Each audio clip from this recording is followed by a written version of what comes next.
Traveler, You...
Albedo, let's... It's not over yet!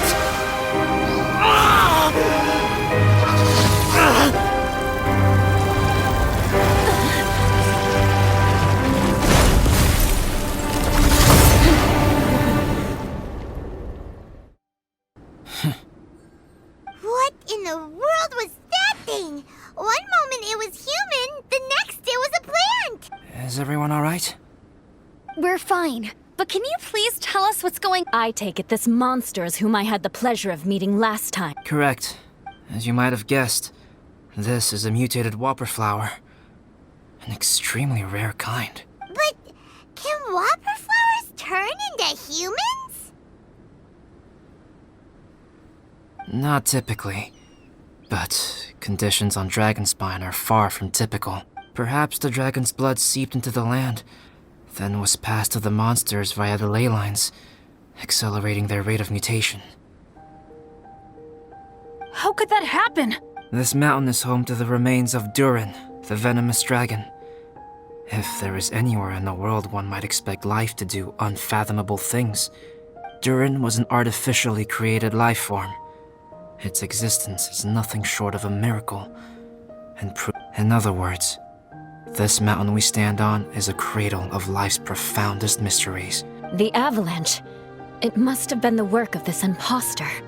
Agreed. All the other troubles you faced on the way down could also have been its handiwork. My guess is that it was targeting everyone that I've had contact with. Right, I forgot all about... It's not inconceivable. But what was its purpose?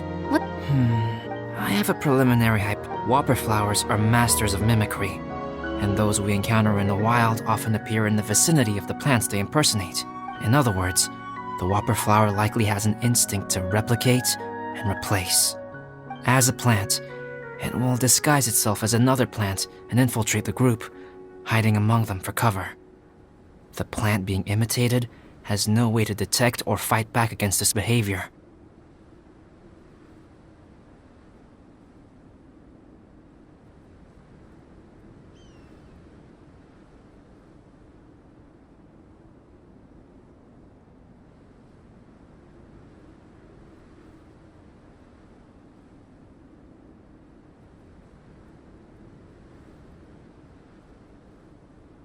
But when it disguises itself as a human... It wanted to replace you? Yes. Maybe it created the avalanche to get rid of us.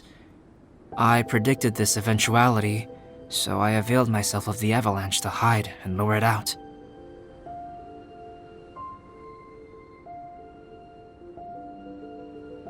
It was watching us the whole time, and when it saw that I had disappeared, its instinct was to take my place.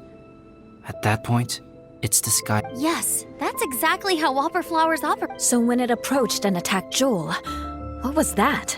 A trial run? Perhaps. Or maybe it enjoyed posing as a human, and wanted to experience what it felt like to be human.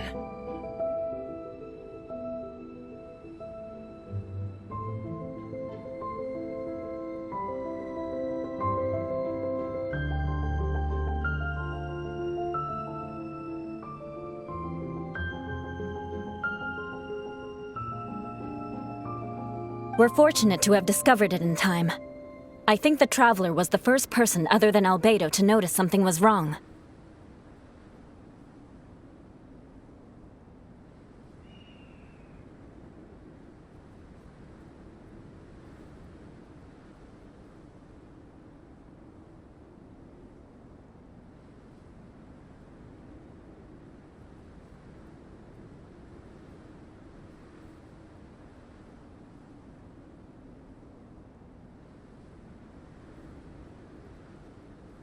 Traveler, how could you tell the real me and my imposter apart? I want to know too. I had no idea the other guy was an imposter. They looked exactly the same to me. I see. It goes to show how difficult it is to impersonate a human. This mutant whopper flower tried its best to replicate the original exactly, but still... Unbelievable. To think... Anyway, at least we won in the... About. If you're referring to having fallen down the mountain and avoided it... Huh? Okay. Yeah! Let's go!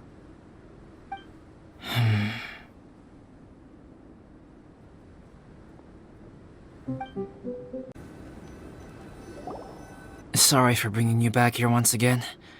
Is this about the imposter? That's right. I have to say, Traveler, I'm very surprised you noticed the difference between me and the imposter. Yes. This mark. Ooh, sounds like the... Well, I can't deny that what I'm about to say does sound like... So, what do you think this diamond-shaped mark means? A tattoo? No. Consider... Have you ever seen an intricate glass ornament and wondered how it was made? Well, one method for crafting with glass is a technique known as glass blowing. Glass blowing is not a widely known art in Teyvat. For this reason, glassware made in this way is usually very expensive. As the name implies, glass blowing involves blowing air into a hole, much like blowing up a balloon. This type of glassware is known for having a pontal mark at the point where the blowpipe was inserted, where the hole was sealed at the very end. This mark is a sign that the item was crafted by a human hand. Sounds kind of... It is a wondrous and beautiful art form.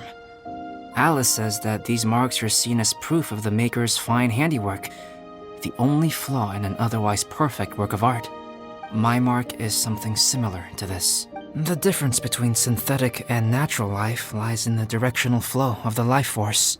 The energy of a natural life form flows out from within. That's why flower buds bloom and curled leaves unfold. And it's the very reason we watch and wonder at blossoming flowers. Creating life artificially, on the other hand, involves, to a certain extent, the introduction of an external source of energy into the embryo. The alchemical substance drips and spreads out in all directions, resulting in this rather ingenious diamond shape. Wow! So that's where it came from. This mark is a sign of my artificial origins, and proof of my imperfection as a human. I presume that the imposter intentionally avoided replicating this mark, so as not to become less than perfect himself.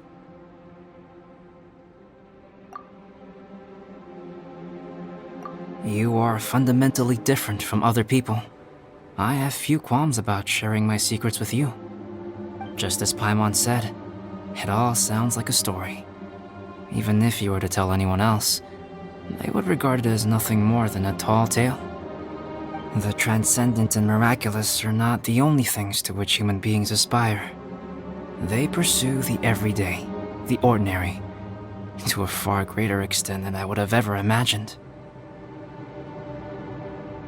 People like to believe that those who are thoroughly different from themselves could only ever exist in stories. It makes things much easier.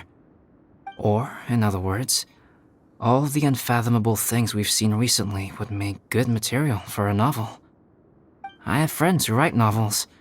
If they wrote this story, it'd probably be even more complex. Making up stories is easy. Even Paimon can do that.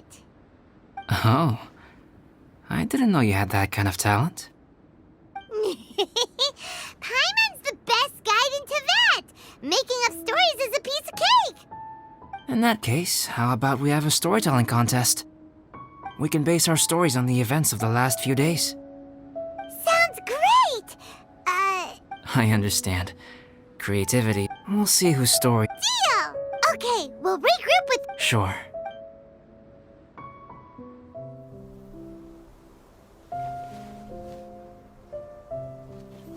My story. Yes, I should have known. Master's failed specimen in the dragon's belly. This is where the story truly begins.